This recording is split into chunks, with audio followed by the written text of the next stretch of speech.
Dear students अस्सलाम वालेकुम। सो I hope कि आप सब ठीक होंगे। आज की वीडियो में भी हम कुछ इम्पॉर्टेंट एमसीक्यूज़ जो है वो डिस्कस करेंगे, रिपीटेड एमसीक्यूज़ जो है वो डिस्कस करेंगे। तमाम ही कैट के एस्पायरेंट्स आखिर तक वीडियो के साथ जो है वो जुड़े रहें और जो एमसीक्यूज़ के सॉल्यूशन है उसको जो है वो अच्छे से नोट डाउन करें। नाउ फर्स्ट एमसीक्यू आप देख सकते हैं, when a body moving in circular path the tension mad in string is caused by. Tension जो जनरेट होगी जब भी कोई बॉडी जो है वो सर्कुलर पाथ में मूव कर रही हो, तो टेंशन जो जनरेट होगी वो उसका कॉज क्या होगा। तो उसका कॉज जो होता है वो सेंट्रीपिटल फोर्स होता है। हम जानते हैं जब भी कोई स्टोन या फिर कोई भी हम जो है वो ऑब्जेक्ट को रॉब के ज़रिए वायरल करेंगे सर्कुलर पाथ में, तो फिर ऐसी कंडीशन के अंदर क्या होगा कि उस रॉब के अंदर टेंशन जनरेट होगी सेंटर की तरफ, टूवर्ड्स द सेंटर। तो अब ये जो टेंशन जनरेट हो रही है ये किसी फोर्स के कॉज की वजह से है, और वो फोर्स का जो कॉज है वो है सेंटीपिटल फोर्स। सेंटीपिटल फोर्स जो है वो फिर टेंशन के बराबर हो जाती है ऐसी कंडीशन में। Centripetal force is equal to tension in string. ठीक है, जब भी किसी स्ट्रिंग को जो है वो किसी बॉडी के ज़रिए जो है वो वायरल किया जाए सर्कुलर पाथ में। अब यहाँ पर याद रखिएगा ये जो सर्कुलर पाथ है ये है हॉरिजॉन्टल। ठीक है, horizontal horizon horizontal circular path. ठीक है, हॉरिजॉन्टल पाथ है। हॉरिजॉन्टल सर्कुलर पाथ में ऐसी कंडीशन में जो है वो हमारे पास सेंटीपिटल फोर्स जो है वो बराबर हो जाती है टेंशन इन स्ट्रिंग के। और एक और हमारे पास कंडीशन है जिसमें हमारे पास क्या होता है कि एक वर्टिकल पाथ भी होता है, और सेम यही कंडीशन होती है कि स्ट्रिंग के ज़रिए जो है वो स्टोन को वायरल कराया जाता है। वर्टिकल जो हमारे पास पाथ होता है, वर्टिकल वर्टिकल पाथ में हमारे पास भी टेंशन जनरेट होती है। वर्टिकल पाथ कुछ इस तरह का ऐसे होता है और इसमें जो है वो टेंशन जनरेट होती है, और यहाँ पर जो टेंशन कॉज बनती है वो बनती है वेट का, क्योंकि बॉडी का वेट जो है जब स्टोन नीचे आएगा तो नीचे की तरफ होगा, और इसमें जो टेंशन होगी ये ऊपर की तरफ होगी। टेंशन ऊपर की तरफ और वेट नीचे की तरफ, और जब टॉप पर पहुंचेगा, यहाँ पर इस पॉइंट पर पहुंचेगा पार्टिकल या फिर बॉडी, तो उसमें वेट भी नीचे की तरफ होगा और टेंशन भी नीचे की तरफ होगी। ये वेट हो गया और यही यहाँ पर जो है वो टेंशन। तो इट मीन्स के वर्टिकल पाथ में जो वेट है ये बैलेंस होता है टेंशन से, या फिर आप ये कह लें कि ये बराबर होता है टेंशन के। और जो हॉरिजॉन्टल पाथ है इसमें जब हम टेंशन को डिस्कस करते हैं तो वो सेंट्रीपिटल फोर्स के बराबर होता है। So option A is correct. Now next MCQ, to convert ammeter into voltmeter, a low resistance connected in parallel, a high resistance connected in series, low resistance connected in series। D है NOT। So इसका option correct है NOT, because no any ammeter can be converted to voltmeter, because voltmeter and ammeter is modified device of galvanometer।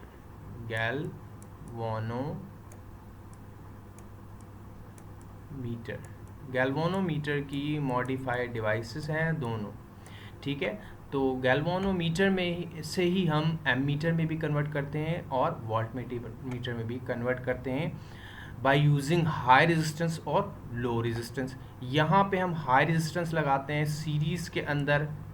ठीक है, series में लगाते हैं और यहाँ पे हम पैरेलल में लगाते हैं लो रेजिस्टेंस, पैरेलल में यूज़ करते हैं लो रेजिस्टेंस। नाउ आप एमसीक्यू देख सकते हैं। An object weighed W Newton on Earth. It is suspended from the lower end of the spring balance whose upper end is fixed to the ceiling of space capsule. Space capsule ये एक ही word है, ये हमारे पास satellite की तरह होती है ये स्पेस कैप्सूल, या फिर आप इसको जो है वो स्पेस शिप भी कह सकते हैं, space capsule. In a stable orbit around the earth, the reading of spring balance will be, so जो रीडिंग होगी स्प्रिंग बैलेंस की वो हमें बतानी है, वो क्या होगी। अब हम जानते हैं कि जब भी जो है वो ऑब्जेक्ट किसी एलिवेटर की कंडीशन में जब हम पढ़ते हैं कि स्ट्रिंग से बंधा हुआ हो या फिर स्प्रिंग से बंधा हुआ हो, तो फिर उसका वेट जो है वो डिपेंड करता है एलिवेटर की मूवमेंट पे, कि उसकी मूवमेंट या फिर उसकी मोशन कहाँ है, ऊपर है, नीचे है, या फिर फ्री फॉल है। ठीक है, तो यहाँ पर जो है अब जो सैटेलाइट है या फिर हमारे पास स्पेस कैप्सूल है, ये तो ऑब्वियसली ये स्पेस में मौजूद है और ये फ्लोट कर रहा है स्पेस में और एक स्पेसिफिक ऑर्बिट में मौजूद है अर्थ के। तो उस कंडीशन में जो वेट होगा ना ऑब्जेक्ट का, जो ऑब्जेक्ट जो है वो उसके अंदर मौजूद है या बॉडी उसके अंदर मौजूद है, अब चाहे वो स्ट्रिंग के अंदर हो, स्ट्रिंग से अटैच हो या फिर ना हो, तो उसका वेट जो है वो लेस होगा, यानी कि वेट लेस कंडीशन में वो मौजूद होगा। तो जो वेट होगा हमारे पास, या फिर आप कह सकते हैं कि वो ज़ीरो के बराबर होगा। तो जो हमारे पास स्प्रिंग बैलेंस में जो रीडिंग आएगी, स्प्रिंग बैलेंस में यहाँ पर अगर मीटर लगा हुआ है स्प्रिंग बैलेंस, तो इसमें जो रीडिंग आएगी ये रीडिंग हमारे पास ज़ीरो आएगी, zero reading. Next MCQ, ultrasonic frequency greater than 20,000 hertz, less than 20 hertz, between 20 to 20,000 hertz NOT। Ultrasonic frequency हमारे पास ग्रेटर दैन होती है 20,000 हर्ट्स, और इसकी बहुत बड़ी एप्लीकेशंस हैं जो है वो साउंड सिस्टम के अंदर, क्योंकि हमारे पास साउंड वेव्स जो है जिनकी फ्रीक्वेंसी ग्रेटर दैन हो 20,000 हर्ट्ज के, वो अल्ट्रासोनिक फ्रीक्वेंसी कहलाती हैं। और इसको हम मेडिकल फील्ड के अंदर, इसी तरह से सबमरीन में भी हम सी की डेप्थ मालूम करने के लिए यूज़ करते हैं। तो इसकी बड़ी वास्ट एप्लीकेशंस है।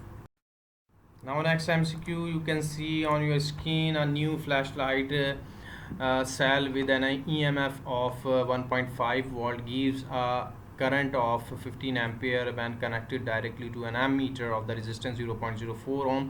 The internal resistance of cell is 0.04। यहाँ पर ये तमाम रेजिस्टेंस हैं, इसके यूनिट ओम हैं, 0.06 ओम, 0.10 ओम और डी है 10 ओम।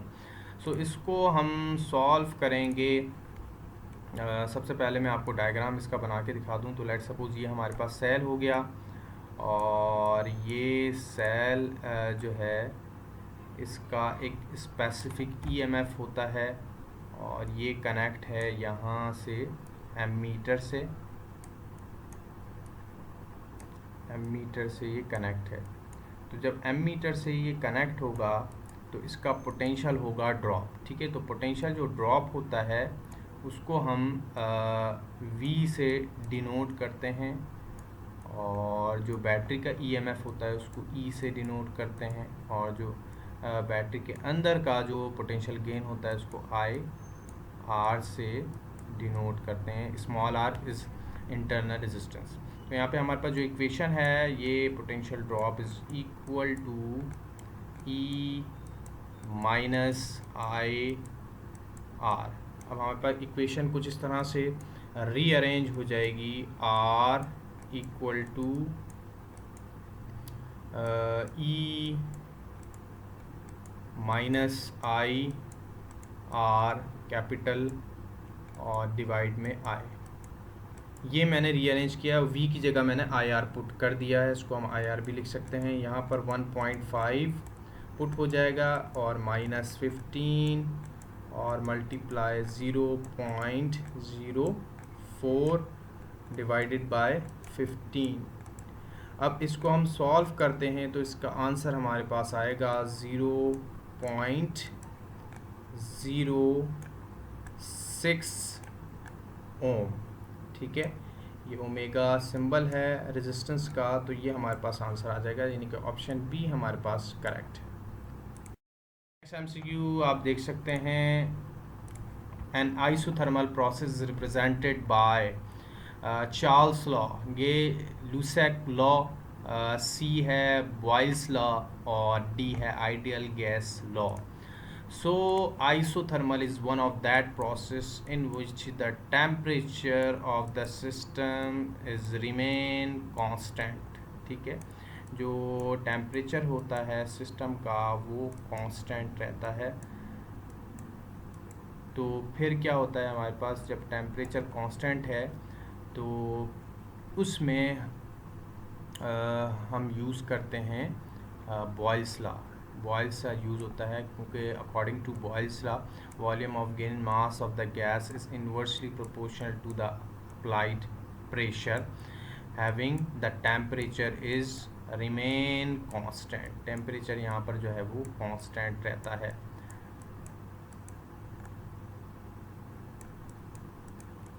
ठीक है, टेम्परेचर जो है ये कांस्टेंट रहता है। इसी तरह से चार्ल्स लॉ को हम देखें तो चार्ल्स लॉ में हमारे पास वॉल्यूम जो है वो प्रोपोर्शनल होता है टेम्परेचर के, और प्रेशर जो है वो कांस्टेंट रहता है। सो यहाँ पर जो है वो ऑप्शन बी सी जो है वो ऑप्शन करेक्ट है, बॉयल्स लॉ। और इसका जो ग्राफ बनता है हमारे पास, ये ग्राफ भी जो है वो चार्ल्स लॉ का ये कर्व बनता है, क्योंकि अगर हम प्रेशर जो है वो बढ़ाते हैं तो वॉल्यूम डिक्रीज़ होता है, या फिर अगर वॉल्यूम हम डिक्रीज़ करते हैं तो हमारे पास प्रेशर जो है ये बढ़ता है। तो यहाँ पर जो है वो प्रेशर हम बढ़ा रहे हैं, ठीक है, तो जो है वो वॉल्यूम घट रहा है। तो ये कुछ इस तरह का होता है। Now you can see the next MCQ, the spectral series that contains the transitions of electron terminating on the ground level of the hydrogen is called। So ground level पर जो हाइड्रोजन की जो स्पेक्ट्रल लाइंस फॉल करती हैं, let's suppose ये हमारे पास ये lines हैं, एनर्जी लेवल्स भी आप इसको कह सकते हैं। तो यहाँ पर अगर ग्राउंड लेवल पर जो लाइंस फॉल करती हैं इसको हम क्या कहते हैं, स्पेक्ट्रल लाइंस जो होती हैं हाइड्रोजन एटम की। तो ये हमें जो है वो बताना है। तो ग्राउंड लेवल पे जो फॉल करती हैं इसको हम कहते हैं लाइमन सीरीज़। लाइमन सीरीज़ होती हैं ये, और इसमें हमें जो पैटर्न मिलता है वो अल्ट्रा वायलेट हमें पैटर्न मिलता है इसमें। ठीक है, इसी तरह से इससे ऊपर हमारे पास लेमन के बाद जो है वो बामर सीरीज़ आती है। ठीक है, सेकंड में हमारे पास ये फर्स्ट है, ये सेकंड है बामर, फिर उसके बाद पास्चन है, फिर ब्रैकेट है, और फिर जो है वो फुंड सीरीज़ होती है हमारे पास फिफ्थ के अंदर। ठीक है, तो इसमें हमारे पास लेमन में अल्ट्रा वायलेट और बामर में हमारे पास विजिबल पैटर्न होता है। यहाँ पे सेकंड में हमारे पास विजिबल पैटर्न हमें मिलता है, और फिर उसके बाद जो है वो हमें इंफ्रारेड मिलता है, और उसके बाद far infrared. Next MCQ, you can see the rest mass of X-ray photon is 9.1 10 raised to power minus 31, 1.67 10 raised to power minus 27 kg, C infinite और D जो है वो ज़ीरो। सो रेस्ट मास जो है वो अब चाहे एक्सरे का हो, एक्सरे फोटोन का हो या फिर खाली फोटोन का हो, जो रेस्ट मास होता है वो ज़ीरो होता है। Rest mass of photon. ठीक है, फोटोन का जो हमारे पास रेस्ट मास होता है इज़ ज़ीरो होता है हमारे पास, क्योंकि according to the special theory of relativity जो हमारे पास रिलेटिविस्टिक मास है, और ये बराबर होता है M nought divided by 1 minus V square upon C square. तो ये हमारे पास रिलेटिविस्टिक मास है। आइंस्टाइन के मुताबिक जितनी हम स्पीड बढ़ाते जाएंगे पार्टिकल की, ठीक है, उतना उसका मास जो है वो इंक्रीज़ होता जाएगा। Increase the mass of a particle with increasing the speed of a particle, कि जितनी आप स्पीड बढ़ाते जाएंगे उसका मास भी जो है वो बढ़ता जाएगा। जबकि जो है हमारे पास जो पार्टिकल है वो मूव कर रहा हो comparable to the speed of light, या उससे जो है वो कम हो उसकी स्पीड। हाई स्पीड ऑब्जेक्ट की यहाँ पे बात हो रही है। हाई स्पीड ऑब्जेक्ट जो हैं उसमें ही special theory of relativity apply होती है। तो यहाँ पे अगर हम ज़ीरो कर देते हैं, रिलेटिविस्टिक मास ज़ीरो कर देते हैं, तो फिर हमारे पास जो रिलेटिविस्टिक फैक्टर है या लॉरेंट्ज़ फैक्टर, ये इससे मल्टीप्लाई होकर ये ख़ुद भी ज़ीरो हो जाएगा, और जो रेस्ट मास है वो अल्टीमेटली हमारे पास ज़ीरो आ जाएगा। रेस्ट मास एम नॉट से रिप्रेजेंट होता है, तो रेस्ट मास हमारे पास ज़ीरो आ जाएगा। सो रेस्ट मास जो है वो इस वजह से ज़ीरो होता है कि जो है वो according to special theory of relativity जितना जो है वो हम स्पीड बढ़ाएंगे, स्पीड के साथ साथ उसका मास भी बढ़ता है। Next MCQ, light can be detected by use of. Light को डिटेक्ट किया जा सकता है LED, photodiode, semiconductor diode, NOT.